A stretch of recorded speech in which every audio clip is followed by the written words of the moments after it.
نو لیدونکو زه ډاکټر نوید خپلواک یم. نن در سره د ځیګر یا ینې پر وظایفو خبرې کوم. ځیګر، ینه یا لړمون یا لیور زموږ د وجود تر ټولو غټه غده ده او د 15 حیاتي ارګانونو له جملې یو ده. ډیر مهمه وظایف لري. لومړی میټابولیک فنکشن یا هغه وظایف دي چې د خوړو په میټابولیزم کې مهمه رول لري. هغه خواړه چې یا هغه توکي چې د لیور یا د ځیګر په واسطه میټابولایز کیږي، لکه پروټین. د پروټینونو ترڅنګ کاربوهایډریټس یا شحمیات.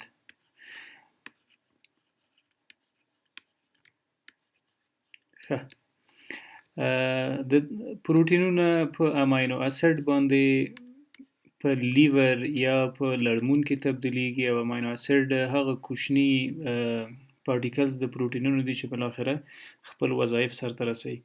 کاربوهایډریټ هم په لیور یا په لړمون کې میټابولایز کیږي، تجزیه کیږي په ګلوکوز او فرکتوز او بیرته په لیور کې ذخیره کیږي هم، یعنی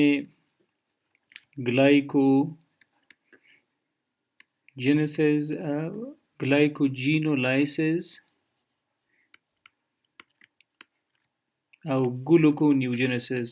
دا هغه پروسې دي چې په لیور کې یا په ینه کې سرته رسیږي. د قندونو ماتول، د قندونو ذخیره کول.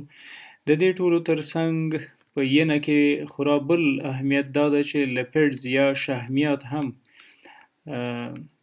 په فټي اسید باندې تجزیه کیږي. هغه هم د ینې وظیفه ده. فټي اسید یا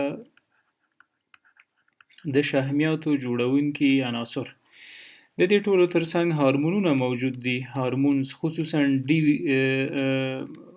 ویټامینونه موجود دي او هورمونونه، وایټامینز ان هورمونز. د دې ټولو تجزیه، تحلیل او بالاخره بدن ته د استفادې وړ مواد په همدې لړمون کې یا ینه کې ترې جوړیږي، هورمونونه او وایټامینز.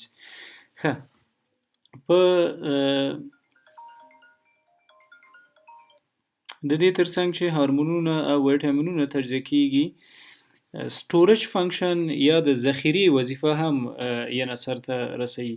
کوم مواد په ینه کې ذخیره کیږي؟ ګلوکوز مخکې مو ویلې چې د ګلایکوجن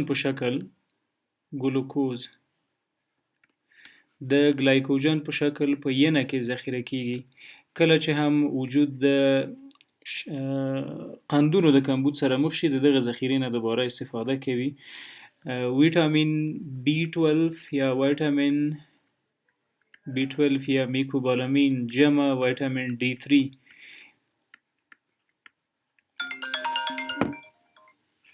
دا دلته په ینه کې ذخیره کیږي.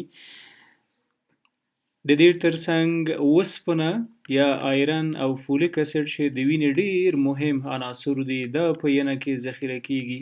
فولیک اسیدز د دې ترڅنګ چې په ینه کې د ذخیرې صلاحیت موجود ده، سنتټیک فنکشن یا د ساختو ساز وظایف هم لري. ځینې مواد چې د بدن مهم ضرورتونه دي هغه په همدې ینه کې جوړیږي. د دې ټولو ترڅنګ چې میټابولیک فنکشنونه یا وظایف لري، ذخیره‌ګاه ده هغه چې په خپله په ینه کې جوړیږي. مخکې مو هم ورته اشاره وکړله، ګلوکوز. یعنی کله چې موږ خواړه وخورو، راځي معدې ته، له معدې کولمو ته او بالاخره جذبیږي د وینې جریان ته. د وینې جریان مستقیم راوړي چیرته؟ ینې ته. په ینه کې بیا له دغه موادو نه هغه کوم چې د اړتیا وړ وي ګلوکوز جوړیږي چې دې پروسې ته ګلوکونیوجنسیس وایي یا د نوي ګلوکوز ساختو ساز. همدا رقم ځینې نور مهمه فکتورونه دي لکه کلاټینګ فیکټرز، دا په ینه کې جوړیږي. کلاټینګ فکتورونه یعنی د وینې کوم جریان چې موږ په خپلو رګونو کې لرو، د دې استقامت او باید د هر رګ نه ونه بهیږي، ډیره لخته نشي. دغه تعادل د وینې د دغه کلاټینګ فکتورونو په واسطه باندې مساعد کیږي چې دا د لړمون په واسطه باندې جوړیږي. د دې ترڅنګ سټیرایډز په نامه مواد دي د دې ترڅنګ چې فوق الکلیه غدې ترشح کوي، سټیرايډونه هم د لړمون په واسطه باندې ترشح کیږي. یو بل ډیر مهمه توکه یا هپارین په ینه کې جوړیږي او د وینې جریان ته راننوځي په هغه ځایونو کې چې د وینې لختوالی نه وي مطرح او د وینې جریان مساعد ساتي. د دې ترڅنګ چې ینه د ساختو ساز وظایف لري، سیکریشن یا ترشحات هم لري. یو ډیر تر مهمو ترشحاتو یې بایل یا هغه د تریخي مواد دي. بایل هغه شنه مواد دي چې په تریخه یا په ګال بلډر یا په صفرا کیسه کې ذخیره کیږي او دا په هضم کې ډیره مهمه ونډه لري، خصوصا د مرکبو پروتینونو په هضم کې، همدارقم د شحمیاتو په هضم کې بیا په یو جګه پیمانه د خپل وظیفه سرته رسوي. په سیکریشن کې فټي اسید یا شحمیات هم د لیور یا د ینې په واسطه ترشح کیږي. ترشحات د ینې یو ډیره مهمه وظیفه ده او دغه ترشحات معمولا د بدن د هر غړي د وظایف او د استقامت لپاره ډیر مهمه دي. فټي اسید ترڅنګ لیسیتین په نامه مواد هم په د ینې په واسطه ترشح کیږي. د دغه ترشحاتو اساسي هدف، خصوصا د بایل اساسي هدف ډایجسشن یا د هضم منځته راوستل دي. بایل د شحمیاتو په هضم کې ډیره مهمه ونډه لري. ورځو دوام ورکوو. د اکسکریشن پراپرټي یا هغه مواد چې نور اړتیا نه وي ورته، دغه مواد د لیور یا د لړمون په واسطه باندې راځي، اکسکریټ کیږي او غورځيږي چیرته؟ وړو کولمو ته. په دوی کې ټاکسینز یا زهري مواد موجود دي، هغه چې د وینې د جریان د خوا د کولمو د لارې جذب شول، یعنې ته لاړل، دا یې فلټر کوي او بیرته یې رالیږي کولمو ته. پیګمنټس یا کولېسترول پیګمنټس دا په بایل کې د صفرا د کیسې په موادو کې راغورځيږي کولمو ته. د دې ترڅنګ هیوی میټلز یا هغه عناصر چې موجودیت په بدن کې ستونزې جوړوي، ناروغۍ جوړوي، د هغو ترشحات کیږي. کولېسترول او ټرایګلیسیراید که چیرې له حده زیات شي، کولېسترول دا د ینې په واسطه اکسکریټ کیږي، راغورځيږي کولمو ته او د کولمو د لارې بالاخره ځي بهرني محیط ته اخراج کیږي. د دې ټولو ترڅنګ هیټ پروډکشن یا د حرارت جوړول، د زموږ د بدن د حرارت تامین د ینې په واسطه کیږي په هپاټوسایډ یا په هغه حجراتو کې چې ینه جوړه. هپاټوسایډز یا هغه کوچني ساختماني واحدات دي چې یو ځای کیږي او بالاخره لیور مس یا زموږ ینه جوړوي یا لړمون. په دوی کې ډیر مهم خواص د هیټ هیموستاسیس ده. هیټ هیموستاسیس څه معنی؟ د بدن د حرارت تعادل په کومو حالاتو کې ګرم بدن وساتي او په کومو حالاتو کې سوړ وساتي. دغه وظایف هم د ینې وظیفه ده او د دې ترڅنګ هیموپایټیک فنکشن یا د وینې په جوړښت کې ډیر مهم رول لري.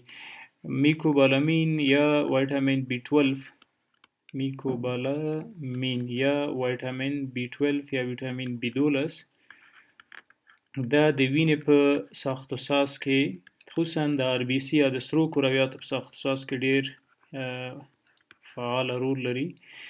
یعنی ایریتروپایټوسیس پروسه کې ویټامین بی 12 ډیر مهمه ده او د ویټامین بی 12 جوړښت په لیور کې کیږي، په لړمون کې کیږي.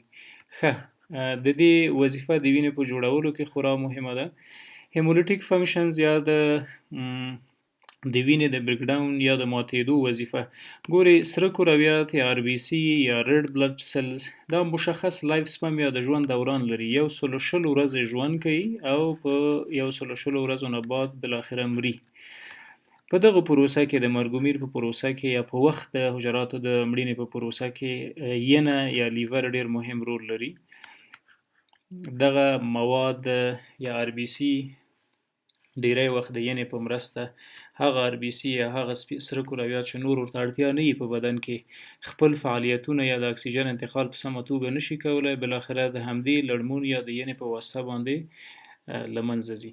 تر ټولو مهمه وظیفه یې چې په هغې بحث کوو هغه defensive او detoxification، یعنی د وجود دفاع د هغه مرکب او زهري موادو په وړاندې چې بالاخره د هر ملحوظ پر اساس راځي تر بدن، یا د خولې د لارې یا د وینې د جریان د لارې، د دو له دغه مخرب موادو دفاع او د هغو خنثی دا د یعنی مهمه وظیفه ده. په دو کې ډیره مهمه پروسه فیګوسایټوسس ده. فیګوسایټوسس یا د مهاجمینو یا د دغو دښمنانو خوراک. فیګوسایټوسس کې څه کیږي؟ فرضاً که موږ یو څه ناخلفه وخوړل، د وینې جریان ته راننوتل، ینې ته یې ځان راورسوو، په ینه کې ځینې حجرات موجود دي. دا حجرات که دلته د مایکروسکوپ لاندې وګورو داسې یو شکل لري، هیپاټوسایټس دا رقم.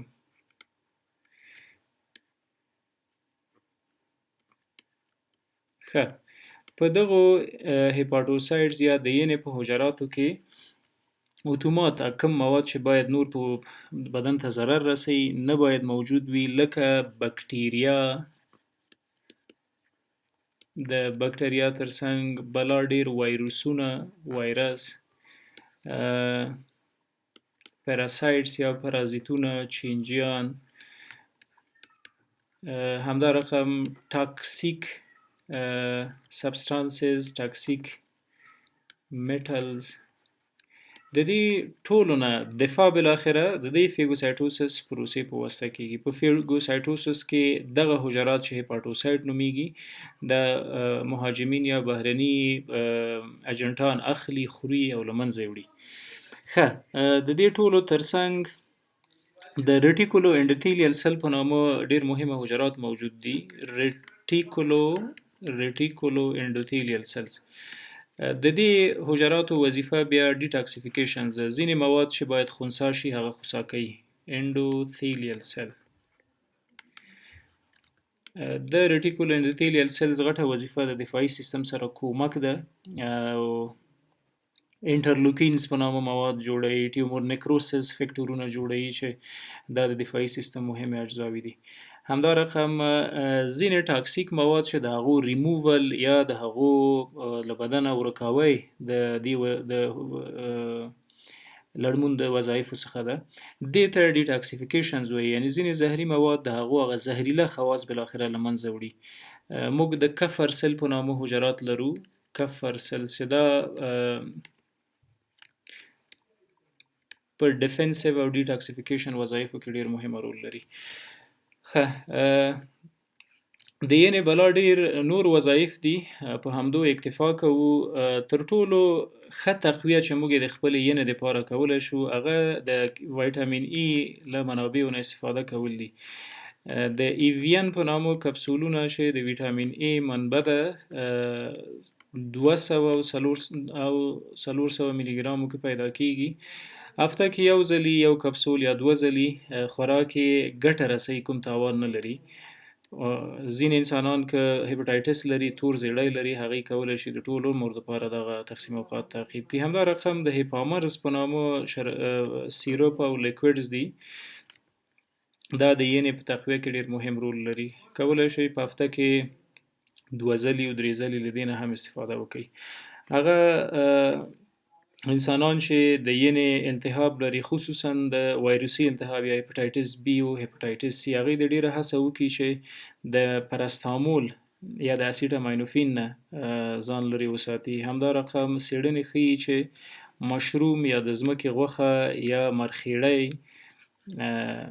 دا هم د هغه انسانانو لپاره پرهیز ده چې هیپاټایټس بی یا تور زیړی لري. مننه، په دې هیله چې مثمر تمام شوی وي.